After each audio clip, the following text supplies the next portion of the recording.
AGT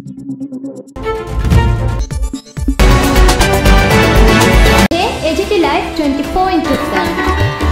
This is AGT Live 24/7.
প্রথম দিন সুবর্ণ নববর্ষ উপলক্ষে প্রথম শুরুটাই মা লক্ষ্মীনারায়ণের পুজো দিয়ে এই বছর শুরু করতেছি।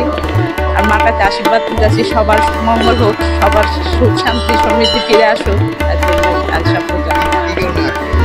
ওই তো সব, হ্যাঁ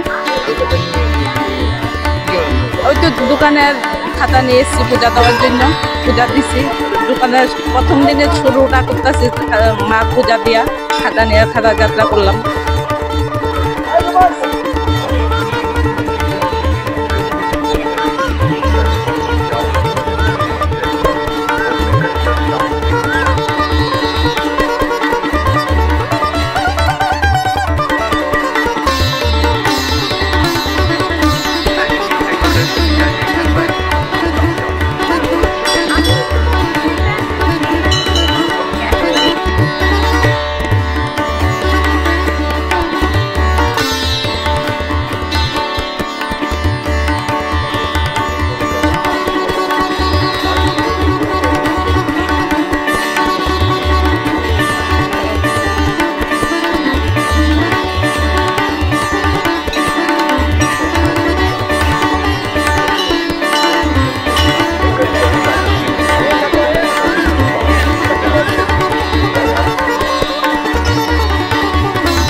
ব্রাহ্মণ সমাজের পক্ষ থেকে সমস্ত ত্রিপুরা ব্রাহ্মণ সমাজের পক্ষ থেকে আমি ত্রিপুরাবাসী শুভ মঙ্গল কামনা করি এবং শুভেচ্ছা জানাই।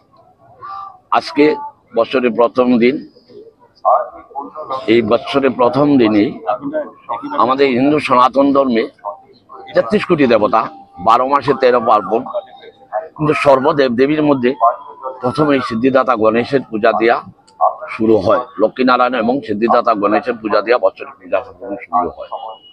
আমার সামনে যে খাতাটা আছে সে খাতাটার নাম হচ্ছে হাল খাতা।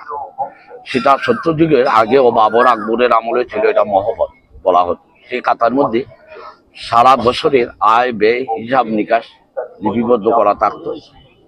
সেটার দ্বারাই ব্যবসায়ীরা বুঝে আমার লাভ কত, লোকসান কত, আমি মাল কত কিনছি, কত বিক্রি করছি, কতটুকু মাল আমার নষ্ট হয়েছে, কতটুকু আমার ডেবিট, সবকিছু এই খাতার মধ্যে। সুতরাং খাতাটাই সুতরাং এই আজকের পূর্ণ লগ্নে, এই বৈশাখের প্রথম দিনে যারাই আজকে লক্ষ্মীনারায়ণ বাড়ি, তাদের মনের একটাই যে আজকে লক্ষ্মীনারায়ণ বাড়িতে ব্রাহ্মণদের দ্বারা হাতে লিপিবদ্ধ করে আনে আমাদের ঠাকুরের নামতার নাম লিপিবদ্ধ করে, এবং সারা বছর যাতে ব্যবসা বাণিজ্য ভালো চলে সেটাই তারা আশা করে।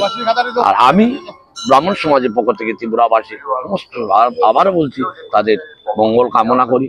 সবাই ভালো থাকুক। আজকের দিনটা আমরা যেভাবে আনন্দ উপভোগ করতেছি, যাতে সবাই সারা বছর এইভাবেই আনন্দ উপভোগ। আমার নাম শিবদাস ভট্টাচার্য। আজকে পয়লা বৈশাখ 1432 শকাব্দ, রোজ মঙ্গলবার। তো পয়লা বৈশাখ আমাদের কাছে একটা বিশেষ দিন। প্রতি বছরই আমরা এখানে কিছু বৈদিক ব্রাহ্মণ সমাজ আসি লক্ষ্মীনারায়ণ বাড়িতে। সমস্ত ব্যবসায়ীরা তাদের হাল খাতা নিয়ে এখানে আসেন। তাদের প্রতিষ্ঠানের যত হিসাব নিকাশের খাতা লক্ষ্মীনারায়ণের চরণে করে তারপরে আমাদের কাছে নিয়ে আসেন। আমরা এখানে গণেশের বন্দনা, সন, শকাব্দ এগুলি লিখে যাত্রা করে দেই। তো দেখা গেছে প্রতি বছরে আস্তে আস্তে আগে যেরকম ছিল আস্তে আস্তে এটা কমে যাচ্ছে, স্প্রেড হয়ে যাচ্ছে বিভিন্ন মন্দিরে। কেউ রাম ঠাকুর, কেউ রামকৃষ্ণ, কেউ বিভিন্ন তাদের গুরুদেবের আশ্রমে চলে যাচ্ছেন। আস্তে আস্তে লোক কমে যাচ্ছেন, আগের মতো সেই রকম জাঁকজমকও নেই। কিন্তু লক্ষ্মীনারায়ণ বাড়ি আজও তার রেখে ঠিক চিরাচরিতভাবে সকালবেলা সবাই আসেন। কেউ স্নান করেন, কেউ লক্ষ্মীনারায়ণকে দর্শন করেন, কেউ বা এখানে এই মহামিলন আনন্দে সবাই একত্রিত হয়ে করেন। আর তারপরে তো আছেই পয়লা বৈশাখ আমাদের ভোজ। সকাল সকালেই খাওয়া দাওয়া, কেনাকাটা, যত কিছু সুখ দুঃখের মধ্যেও আমরা এই পয়লা বৈশাখকে একটা সুন্দরভাবে আমরা করতে চাই, যাতে সবাই মত ভেদাভেদ ভুলে আমরা সবাই যাতে আগামী দিনের চিন্তা করে সবাই যাতে একত্রিতভাবে ভালোভাবে থাকতে পারি, সুস্থ থাকতে পারি। সবাই হালখাতা হচ্ছে ওই তো বললাম যে সবাই ব্যবসায়ীরা, কম ছোট বড় ব্যবসায়ীরা যারা যাদের হালখাতা আছে, তাদের ওই বাৎসরিক যে হিসাব নিকাশ, দৈনন্দিন হিসাব নিকাশ, সাপ্তাহিক হিসাব নিকাশ, এগুলোর যে খাতাগুলি, যে ওই খাতাগুলি নিয়ে আসেন এখানে, এটাই হচ্ছে হালখাতা। হালখাতা নিয়ে প্রথমেই এখানে স্নান টান করে নববস্ত্র পরে লক্ষ্মীনারায়ণ চরণকে করে তারপরে আমাদের কাছে নিয়ে আসে। আমরা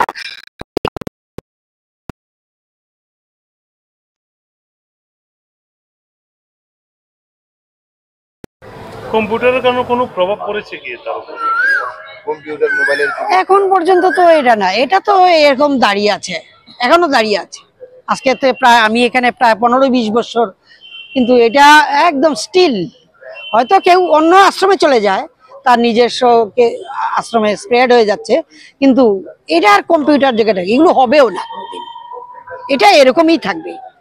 সকাল সকাল এটা জেনে লক্ষ্মীনারায়ণ বাড়িতে না এলে একটা কিরকম জানি একটা খালি খালি লাগে।